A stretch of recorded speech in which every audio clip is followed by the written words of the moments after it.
Hi, and welcome to another episode of the PhotoFacts Podcast, coming to you live from KFC. No, not KFC, OKC, one of those two cities. Today, we are doing an interview with renowned world photographer Luke Edmonson. Luke, thank you so much for joining us today on the show. Well, thank you for having me. It's my privilege and my honor. Oh, wow. You know, just in your honor, I know that we're not going to have the video. I actually wore a tie with my polo. It might be kind of hard to see on my camera. No, I can see it, and it's a delicious-looking tie. I just want to. Well, after looking at all the wonderful images on your website, I just felt like I need to wear like a black tie. I mean, the images are absolutely out of this world, and when I look at it, I feel bad kind of sitting in my PJs looking at the monitor at these absolutely breathtaking high-end weddings that you guys are doing. It's amazing imagery. Well, you're too kind. You know, my father always encouraged me to study hard or I'd be a photographer, and I didn't listen. And that's to our success. That is awesome. You know, of course, a lot of the listeners are going to want to know how you got started in photography and the family business, but you know, I think that I'm sure you've answered that 1,000 times. What I would like to know is, how did digital photography change the way you shot? Well, I kind of can answer that in two different ways. So I don't need to get into the history of our family business, but from a perspective, my father has been a photographer since the 70s, and so we had a 4,000 square foot studio. When you ask how digital changed the perspective on how we shot, it meant we didn't have to have this studio anymore, because in the days of film, of course, you had to have sets, and then you had to have enough lights and strobes and all that stuff to be able to keep things sacred until the art directors were able to come back in and be able to give approval the next day after having a hot shot film run to be able to get that film back. And so you might have 3 or 4 sets going at one time, and you had to have all this space. And digital changed it to where you just didn't have to have the space anymore, because approval could be given in a more instantaneous fashion.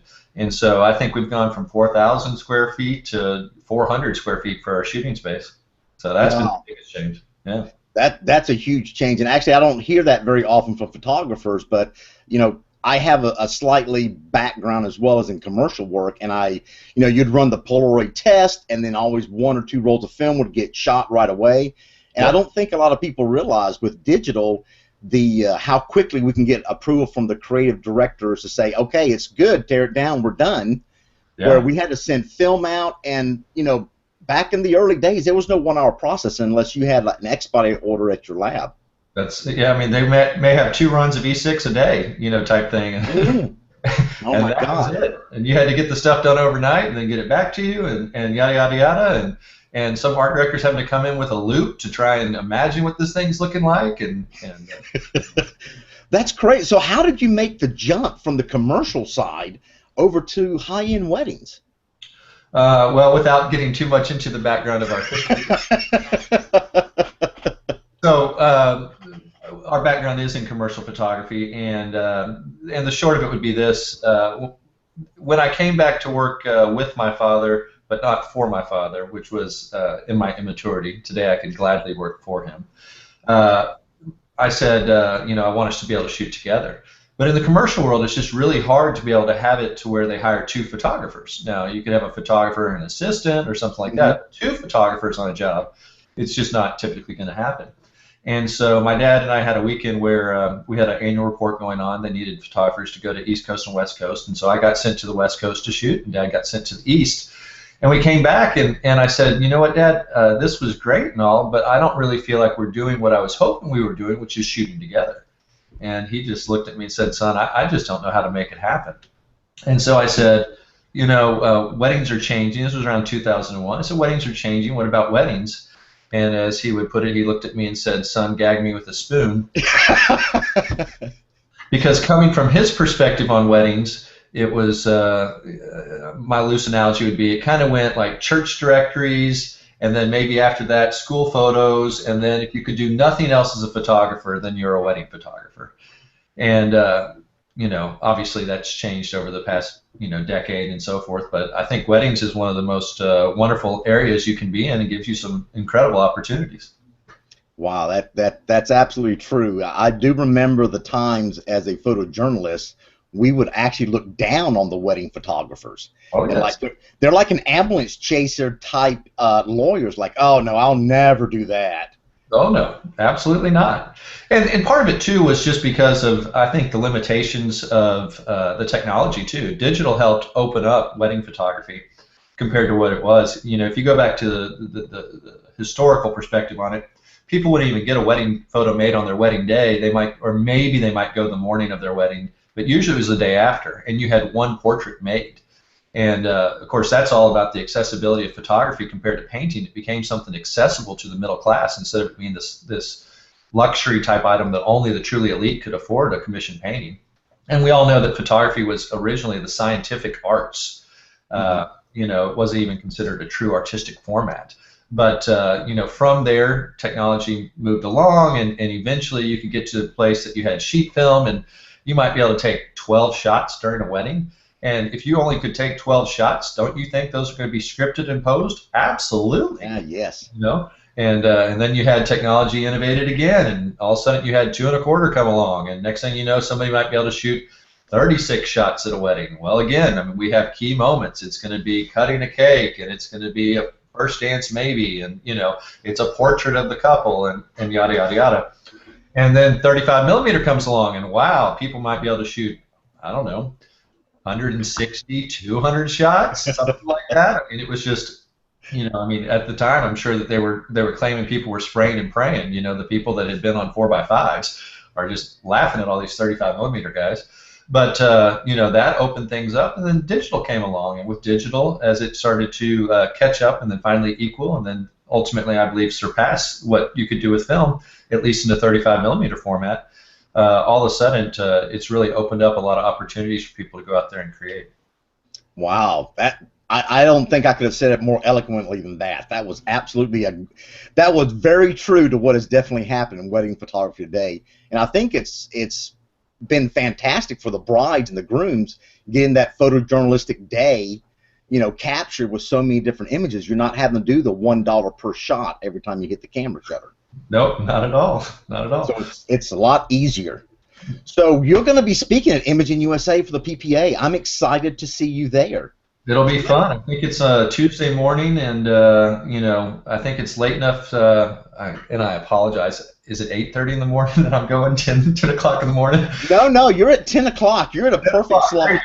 It's a good slot, so people can go out and enjoy the awards the night before, attend any banquets that they've got to be at, any other type festivities, and still be able to wake up and have their coffee in time to make my class. Oh, I'm looking forward to it.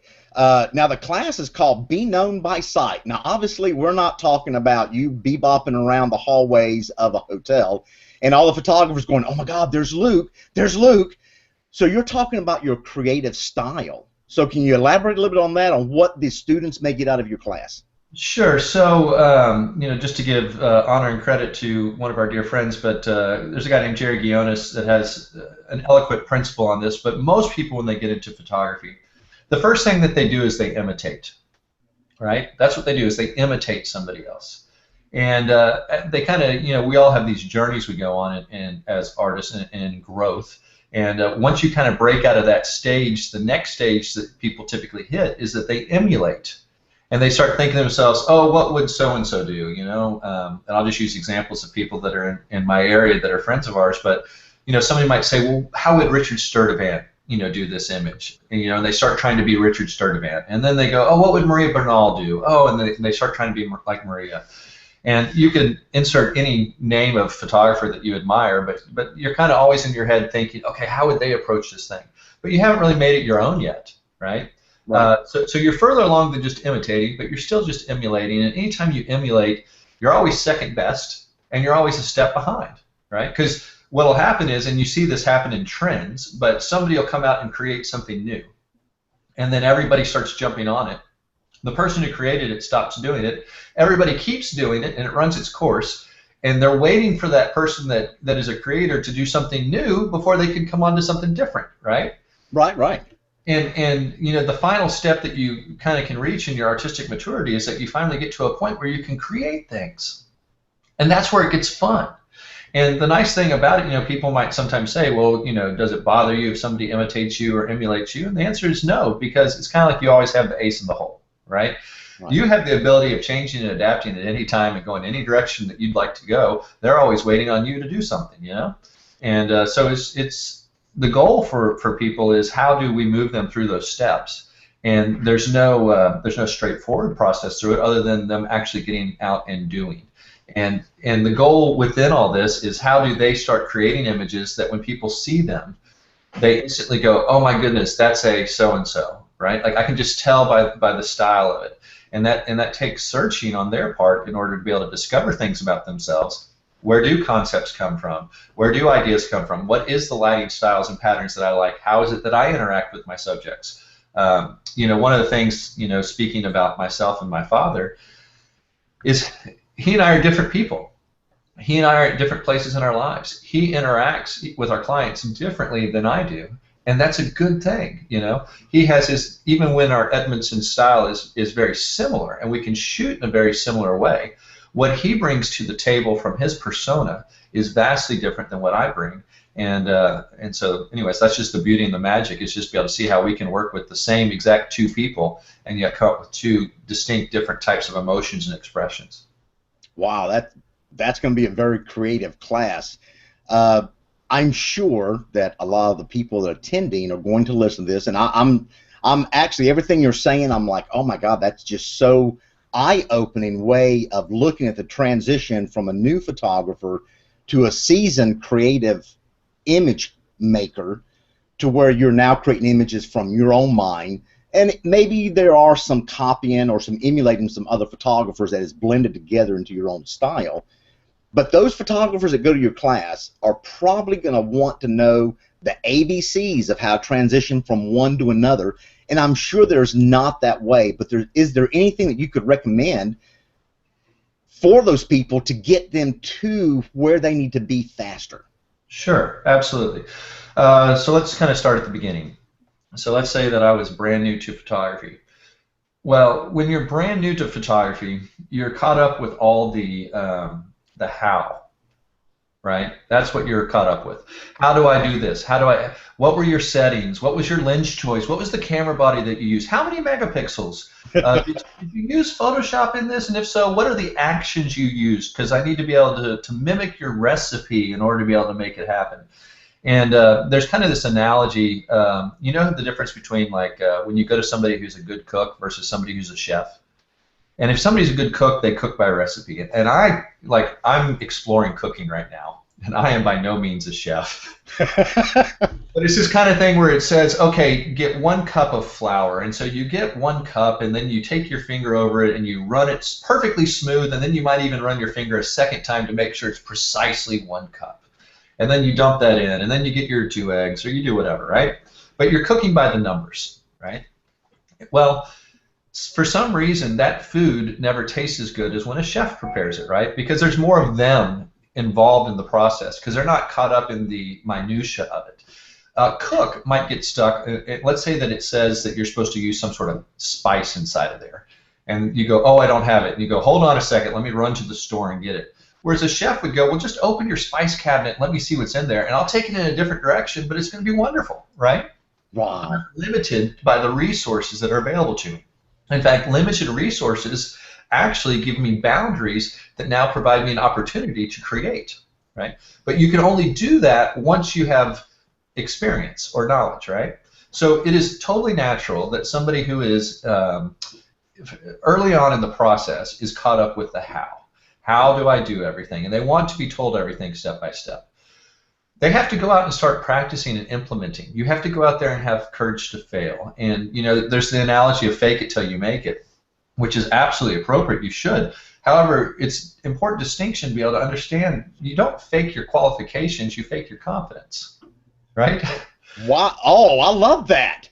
Faking your qualifications is going to get you into trouble. Faking your confidence is just simply saying, I have the courage to go out here and try and do something that's outside of my comfort zone and find a way to be able to make it successful. And it's entirely predictable that something's going to go wrong on a photo shoot. It's entirely predictable. You have to know how to get yourself out of the mud, right? How do you get unstuck in a situation?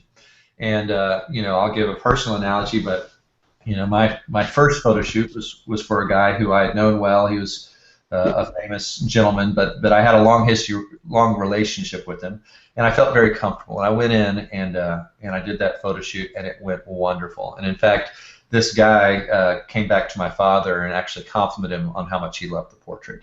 And of course, my dad laughed. He goes, in 30 years, he's never called me to say he liked one of my photos. But he was trying to honor me and honor my dad through that statement. My second photo shoot, it was with a Hasselblad, and my dad had said, go into this cabinet and get this body and grab this lens and go do the photo shoot. It was supposed to be of a guy running through a sprinkler, and in order to mimic rain. And there was just one piece of equipment that was missing that my dad, with his knowledge, would have instantly looked when he grabbed the body and recognized, but I, in my ignorance, couldn't. And that was called a focusing screen. So I got out there to the shoot, and I've got an art director and I've got a guy running through these things over and over and over again, and I can't get anything in focus. I'm trying to zone focus. I'm trying to do anything I can to make it work. And I failed miserably, but it taught me a valuable lesson within that process.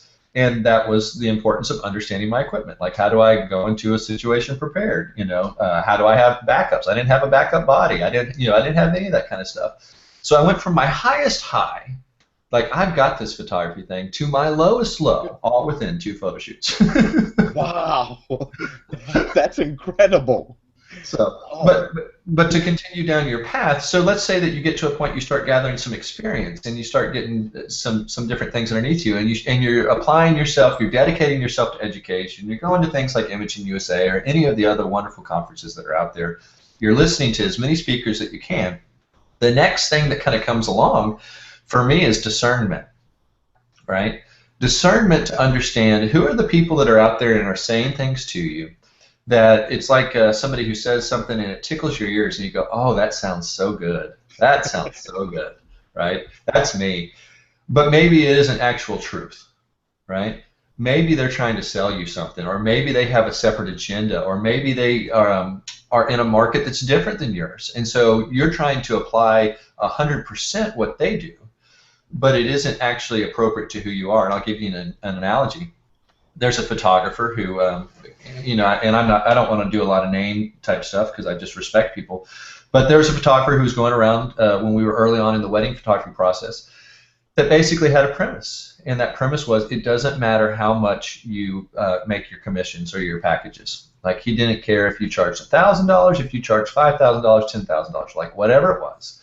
The premise behind it was you include an album with everything that you do, and then from there, the idea was whatever somebody had included in there, you double the number of pages or sides, and then somebody is supposed to emotionally fall in love with it, and then from there you're going to make so much money off these extra sides that you're going to be rich beyond belief. And we said, oh, that sounds great.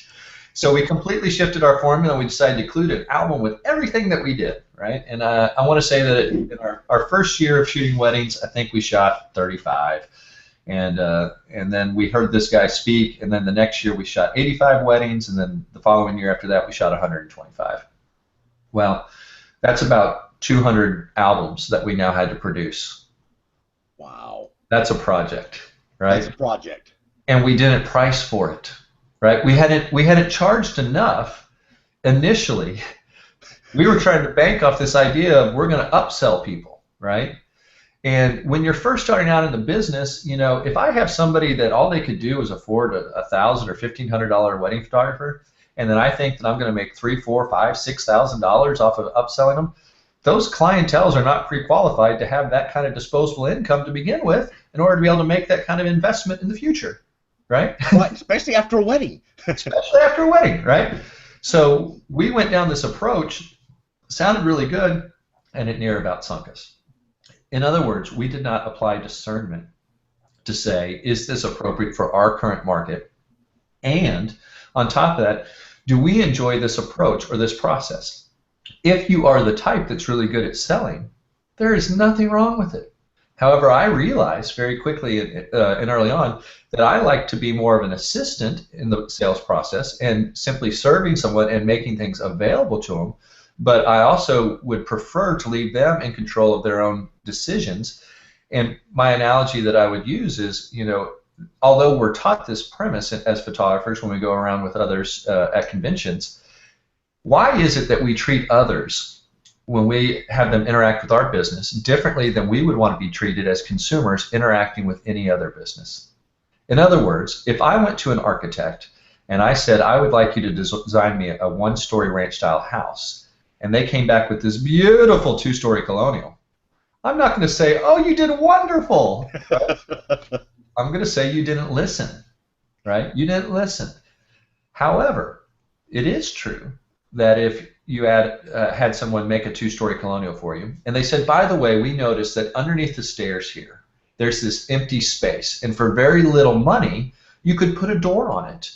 And could you imagine when you're having guests come over and you needed to clean up the house real quick, how you could just throw stuff in there? Would you like to put a door on this so that you could use this empty space? They'd look at you and say, yeah, it's a no-brainer. I'd be an idiot not to do it, right? So we had to find our approach that was right for us while listening to the many different approaches that are out there. So that's part of the discernment. Another area of discernment for somebody that's kind of moving into that middle ground and maybe is starting to emulate is, how is it that you handle problems in business, right? Because it's entirely predictable you're going to have problems. And I'll give you another analogy here. So I would have coordinators say things like this. They go, David and Luke, they're your beck and call from the moment you wake up until you go to sleep that night. Like, they're there to serve, right? And you go, absolutely. So our first package starts with, let's say, 8 hours worth of coverage, and our second package also has 8 hours worth of coverage. And from there, you could add hours, right, to get whatever it is that you need. But in this particular approach, I'm speaking from a position of weakness, right? I'm having to defend and have to add stuff to it. So it just opened my eyes to, you know what, I do need to create an unlimited commission or an unlimited package. And I have it there.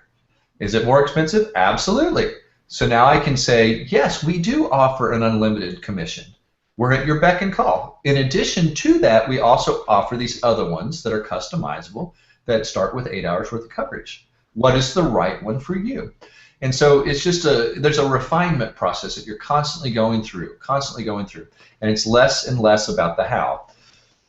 To move it forward, Man Ray is the one that said, I'm more interested in the why than I am the how. Why is it that somebody did something? And so we go through these series of light bulb moments in our lives. And I had the privilege of being in Australia and being at an AIPP event, which is the Australian version of PPA. And there they were having this one-day workshop for their members. And some of our dear friends, a guy named Rocco and Cora, was there. And I got to spend 1 hour watching him shoot and kind of listening and learning. Well, I can tell you that in that 1 hour of time, I had more light bulb moments than I had in the previous 5 years of sitting through lectures. Was the difference necessarily what he was saying? Not necessarily. It was more about where I was and my ability to have discernment and listening skills for things to click for me. And I'll give an analogy. One of the things he would say is why is it that photographers go and try and create and light and set up this wonderful shot, do this shot, and then say, let's strike everything and now let's move somewhere and do another shot, right? Well, it doesn't make sense long term. And the reason it doesn't make sense is if you're thinking about shooting for an album, you're thinking about consistent tonalities, right? If I have a blue sky and suddenly I move over to something else that's like got a red background and I try and put those two things together on a spread, it's not going to look as beautiful as if I simply did the shot and then figured out what can I do to refine that scene. Maybe I introduce the groom. Maybe I change the pose. Maybe I just turn the camera around and shoot the other direction. But by putting myself in one place and working it, I'm able to work faster, produce more, and then ultimately have it be a better deliverable to the client. But that is then asking me the question of why am I doing something, right? And versus how do I actually do it? And I think that's one of the keys to moving forward in the process is as you start looking at people's art, going to print competitions, listening in seminars and stuff, ask yourself not just how they do it, but why is it that they're doing why is it that they have this approach? So there you go. That's incredible. I'm just sitting here writing notes down. I feel like I'm getting my own class at Imaging USA. This is absolutely priceless. You know, and along those same lines, I mean, I'm looking at all the accolades that you and your father have, you in particular, and the success you've had as a photographer, commercial and wedding. A lot of photographers that I know, partly myself included, we aspire to that almost to the point where that would be our retirement. You know, we would reach that plateau and say, okay, I've done everything I can do. Now it's time for me. But I see that you are giving back to charitable organizations like Thirst Relief. Can you explain to us why do you feel that's important as a photographer or an individual to give back to those types of charities? Sure. So let me just touch on two things. I think the question, just in terms of when you talk about reaching a critical mass or a point, right? It comes down to this. Is photography your profession? Well, right now it's my profession, right? How I make my living. However, when I retire, will I still continue to take photos? And the answer is yes, which really suggests that photography is my vocation, right? It is what my calling is to do in life. And my calling is to create. And if our calling is to create, then we create in many different ways. We don't just create visually for clients, we create for ourselves, we create for our family, we explore other ways of challenging ourselves. You know, I'll give a silly analogy, but you know, my father's left-handed and I'm right-handed, and I early on in college decided I wanted to start learning how to use my left hand better. So my wallet to this day resides in my left pocket, so I am forced to have to use my left hand, right? I mean, it's just thinking outside the box of like, how do I put myself in challenging positions in order to continue to learn and grow? Because we're always going to continue to learn and grow. My father, who's been doing this for 40 years, is creating some of the most relevant work of his entire life. And you know, he's a Madonna of photographers, so to speak, because he so reinvents himself and he so pushes himself and he so challenges himself. And that's the example that I've had shown for me. Why is it that we give back? Well, we give back because we have abundance. Where do we have abundance? Sometimes it's financial, but not for everyone. Sometimes it's in time. Right? You have an abundance of time, so you give of your time. Sometimes it's in your abilities, and you have abilities. For my dad and me in our story with Thirst Relief, we had a guy that we admired along the way in terms of weddings, and we wanted to be able to find a way to connect with him. And Thirst Relief has a mentor auction that they do every year, and I think it's going to be even coming up again. And we said, you know what, this is a wonderful way that we can give back to charity and be able to have some face-to-face time with this guy that otherwise we might not actually get to know. And so we did that. And it was a really beneficial thing. In fact, for us, in terms of print competition, and not to share too much of my dad's story, but my dad had an opportunity as a young photographer to enter print competition. And he had won one year 3 awards, which it was with a different organization than PPA, but let's just say it's like going Diamond Photographer of the Year and GIA awards, you know, type thing, the highest honors you can get. And the next year he only won 2. Well, most photographers would be happy to have won 1. But because of my dad and where he was in his 20s, and the fact he had had early success when he only had less success, then he was frustrated. And so it kind of gave him a sour taste in his mouth. Well, at that point, he decided, that's it, I'm done competing. Well, when we sat down and met with this gentleman, we were talking about competition and whether we should ever get involved in it and things like that. His question was, you know, competition creates a buzz. It gives you a reason to be able to produce work. Sometimes it's not even for clients, but maybe your clients ultimately will gravitate towards it. It continues to push you to grow and to learn. So why aren't you doing it? And my dad told him his story, and he looked at my dad. He said, "Well, David, do you think in the past 30-something years that you've grown and matured?" And my dad was, of course, like, yes. And the answer was, well, now if you're mature enough to be able to handle competition, then you should be doing it, right? and again, that's just that kind of light bulb moment where, you know, you go, aha, yeah, you know what, you're right. I can do this. And so we started down this path of competition. Well, that benefited us. and in the process developed a relationship with this gentleman. We had a large wedding come along, and so when it came time to make a phone call to be able to bring in another photographer to come shoot it, we had the ability to reach out to him, and we did it. That continued the relationship. From there, Thirst Relief ended up having a benefit shoot. There was a magazine called Grace Armand's Wedding Style where they wanted people to go to Africa and be able to shoot wedding dresses, which in editorial style and kind of like product red, a portion of the proceeds was going to be able to go to benefit Thirst Relief from every dress sale. And it also got the magazine publicity. And so we went over there and did that. That continued the relationship. And while we were there in Africa, we said, how is it that we can keep this wonderful feeling that we have going, but bring it more to others? And we already had the mentor auction, which is a wonderful opportunity to connect with photographers you might admire. But that's when we added the benefit shoot. And so it happens to be with a sister organization of PPA, but at WPPI every year, we get everybody together and we orchestrate these fabulous shoots for people to come and be a part of. And afterwards, we all go out to dinner and fellowship. And this past year at the awards presentation, I was able to present the founder of Thirst Relief the Humanitarian Award. And it's been amazing to be able to see over the past, I don't know, let's say 8 or 9 years, how many lives we've been able to touch. Because on average, about $5 to $7 is all it takes to provide a long-term clean drinking water solution to someone in need.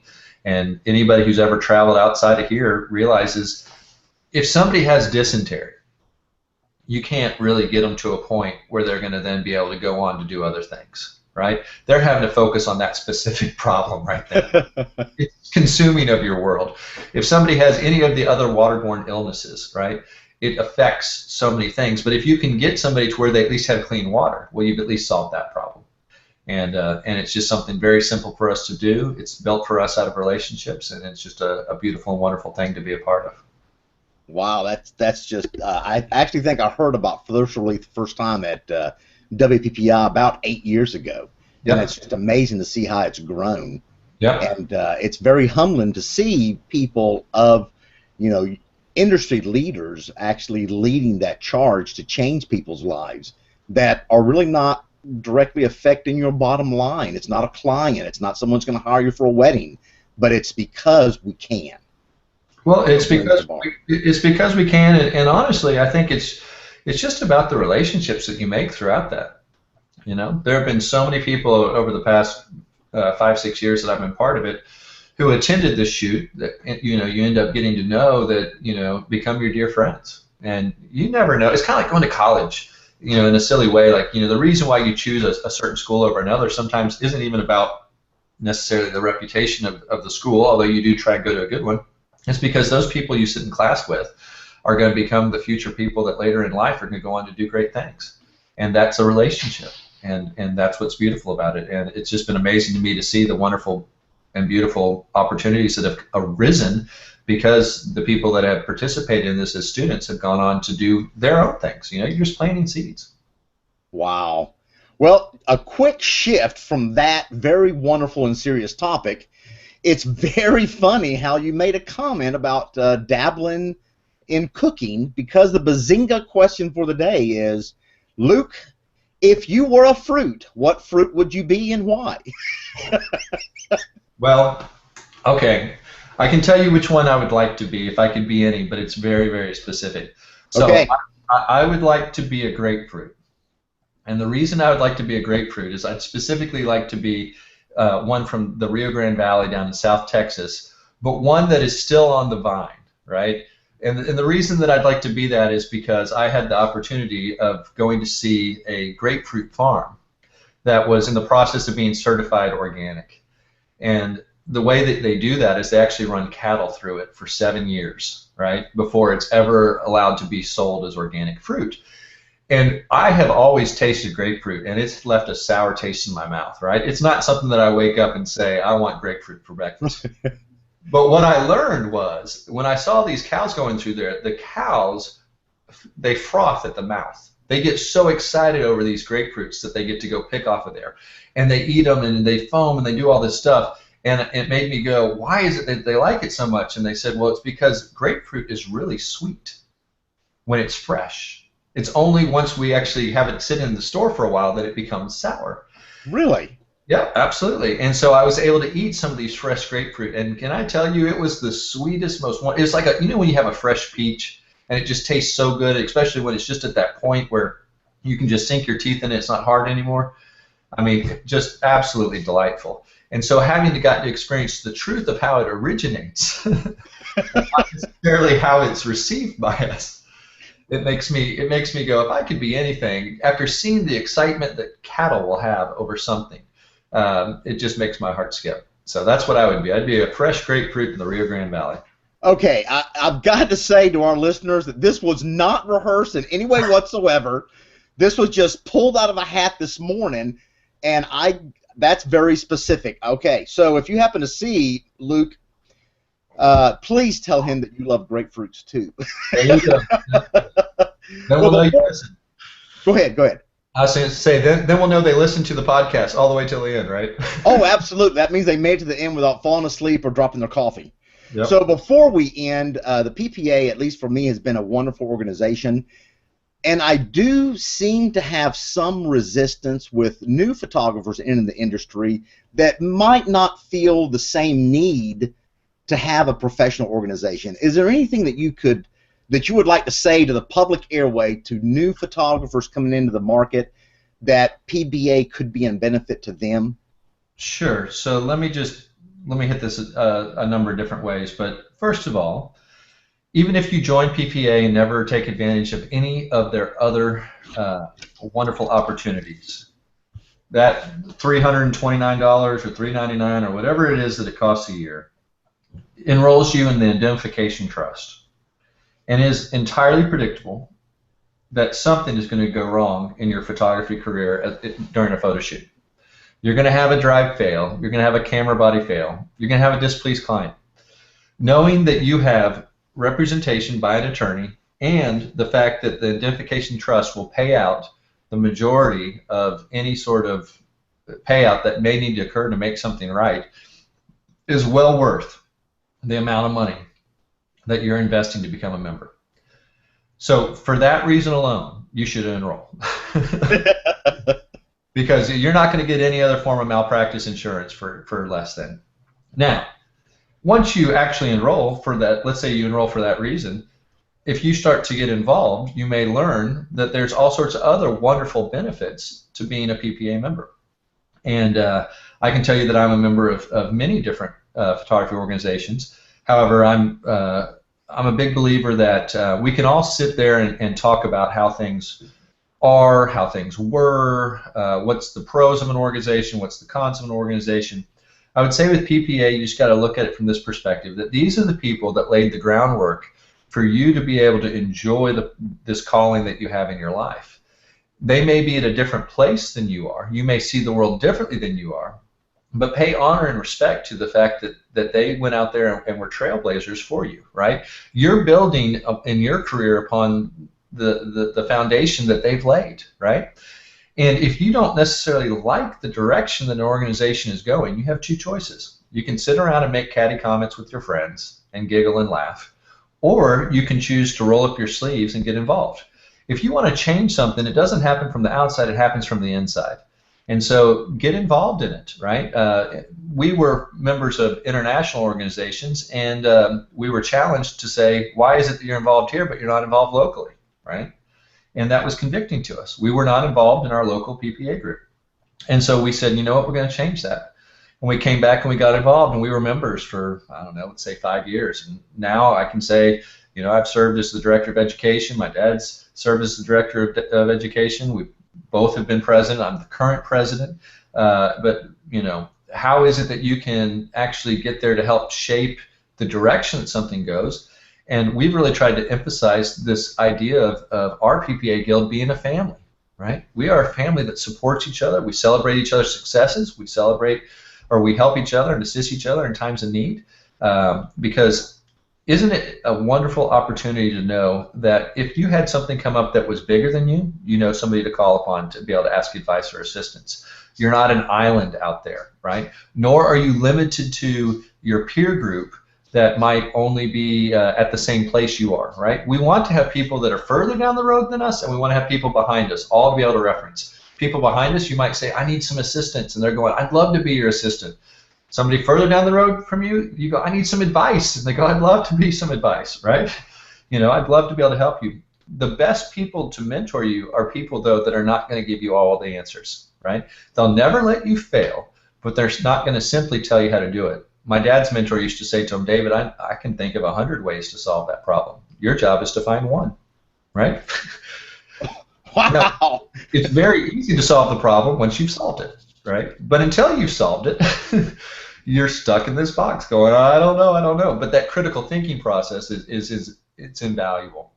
So from there, in terms of PPA, at some point you're going to then look at what are some of the opportunities I have to continue to learn and grow beyond just sitting in classrooms. That's when you start getting involved in print competition. Now, print competition is a game to a certain extent, right? Like there's certain things of understanding the judges or understanding the rules of the world you're playing in. Not all print competitions are the same. PPAs is very specific. And so you really kind of have to learn it by studying it, watching it, participating in it. And then once you start to get into it, then you can start going for things like your craftsman or for going for your masters. Just to touch on the craftsman for a second, there's a lot of people that go out there and after 3 years start teaching workshops. Is there anything wrong with that? No, there's not. More power to them. However, have they necessarily refined their skills through speaking? Possibly not. Is there really an avenue to be able to learn how to get to the speaking thing and start developing and refining it? Not really, unless you're doing it through PPA. PPA does have this path and avenue where you can start on the local level, go from there to the district and regionals. Maybe you end up going to the ImagingUSAs of the world or wherever, but it grooms you through the process to help you grow and refine. And speaking is a refining process, just like being a photographer. For the master side of things, that is a possibility for you to go out there to really say, I'm going to push myself. How do I become the best of the best? I'm ready now to take those steps. I'm ready to now get into this creative side of things. Maybe you're going for a master artist and you're doing the digital imaging spectrum. Maybe you're just doing it in the photographic side. But all those are things that allow you to set a standard or set a goal and then go out and achieve it. Then my final point would be the CPP program is a invaluable resource for somebody who's maybe at the beginning stages. They are saying to themselves, I need to have some sort of validation to myself to charge what I think I should be charging, but I haven't had the confidence to be able to do before. And so the certification program is going to challenge you to not only meet a standard both with your photography, but also for a portfolio review, and then of course the actual test questions. Now I will kind of open myself up for criticism here, but I was called to ask if I would do the CPP program. And I said no. And the question was, well, why won't you? And I said, I really don't see at where I'm at in my career the benefit. Like, it's not going to make a difference to my particular clientele if I'm CPP. And then I went through about an 8-month process of kind of mulling this over. And there's a certain thing that I like to talk about, which is called percolation. Percolation is the grace to give yourself time to be able to think about something. And for me, CPP took about 8 months. And the question became to myself, am I only not doing it because of pride, right? Because I don't think I need it? Or is there some other reason that I'm not doing it? And I finally came to the determination that I'm not doing it based out of pride because I just didn't see the value. So I said, you know what? I'm going to submit myself to the process. And there's a distinction, and it's important for people to understand this. There's a distinction between submission and then committing to something. It's very easy for somebody to say, I can commit to that. But what does that do? That retains control, right? I am committing to something. I am still in control of the situation. Submission is I will place myself under your authority, right? And I said, I will submit myself to this process and go through it, whether I think that I need it or not. I happen to have a college degree in filmmaking, so I've already gone through the fundamentals of photography. Well, I went through the 5-day course with Gary Meeks, who I think the world of. Gary Meeks is a wonderful opportunity for people that need to go through the process of learning how to be a CPP. And I would highly encourage anybody that's considering it to do his 5-day program. So I went through it, and I was amazed by the number of photographers that were in there who perhaps they've been photographers for 10 years, who some of the fundamentals of photography which I, in my unique situation, had grown up in a photography family, had grown up in a studio, had gone to college, had gotten my degree in it, and then from there I've gone out to practice it. I had moments where I go, oh my gosh, well, of course, here's the answer. And I realized how many of them had never had that foundation laid for them. And so went through the process, did the test, submitted my images, all that kind of stuff. Today I can tell you that I proudly have my CPP. But it was eye-opening for me about how big a difference this could make in other people's lives. And I think that was what my experience was going to be through it. So that now, as I am the president of the Dallas PPA or whatever, like I can now actively encourage our memberships, but I can do it from a position of saying, I have been right where you are, I have gone through the process, I can see what you can benefit from doing this, and if I had not done that, if I had not submitted myself to it, perhaps my voice would not be as relevant. So, there you go. Wow. Okay, so I would just like to go ahead and put my vote down for Luke Edmonson for president of the PPA next term. No, I've already done it. This is my second year. I think there's a moratorium.